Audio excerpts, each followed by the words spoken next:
So the big story coming out of Rajasthan, should Sachin Pilot be leaving the Congress party? Let's look at the two sides.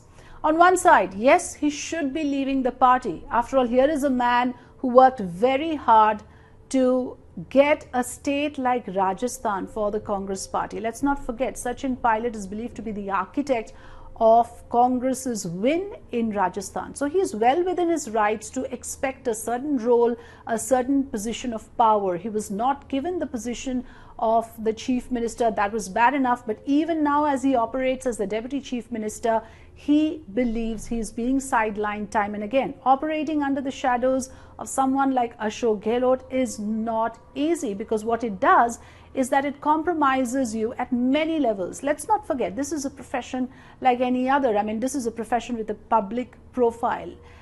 You need the power, the prominence, perhaps visibility to sustain yourself. And all of it is compromised when you operate in subjugation and insubordination of a senior leader like Ashok Gehlot. So once you know that you cannot thrive, there is no scope for growth, there is no opportunity, why should you not leave? Then, of course, the issue about this pattern repeating itself. I mean, the fact that senior leaders have always tried to make space for their progeny, the fact that the old guard has always prevailed over the high command, and simply on the basis of seniority have managed to get the plum position to the exclusion of merit, is not something that a progressive-minded leader like a Sachin Pilot can accept. And rightly so. So why should he not leave? And this is not something that has happened overnight. This has been brewing for quite some time. It is not as if Sachin Pilot has not made his observations. It is simply the party high command turning a blind eye in case after case. So why would you continue under such a scenario? So those are the points in favor of Sachin Pilot leaving. But what does the other side have to say? The other side, of course, talks about principles, ideology. What has happened to that? I mean, you join politics also with a larger altruistic idea of serving people. So what does it say about you if you just leave in the lust for power and position? Because that is what this is looking like. What happens to your commitment to the people of Rajasthan? Are you willing to abandon your principles, your commitment to serve the people and topple the Ashok Gehlot government because you did not get the kind of power and position that you expected?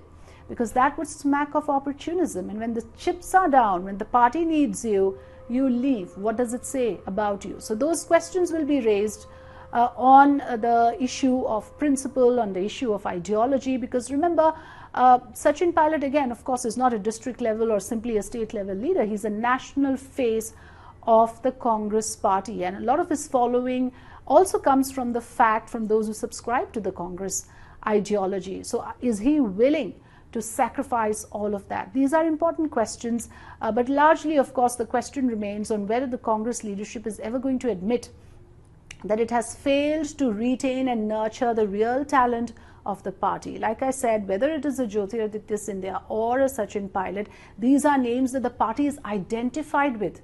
If you do not have the time and the energy and the resources to retain your best talent, you're worth nothing probably. But those are the points from both the sides. Let me know what you think. Thanks for watching Two Sides with Afrida.